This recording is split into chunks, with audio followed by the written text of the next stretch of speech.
Okay guys, first thing I want to show you is this. A dirt car picture. And this is at Shady Hill Speedway. And I might be going to see him race one day. And here's Sean's pretty cool car. Okay. And by the way, I got the back sign from him. So yeah, this is pretty cool. This is from Friday last week, and hold on. That's from last week too. Okay. And this is from last year.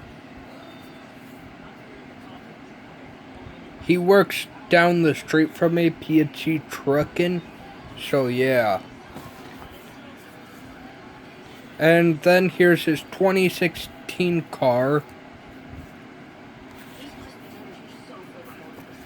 And here's his 2015 car from Indiana. And then here's the other wheelchair. He still races, but he races dirt cars. So yeah.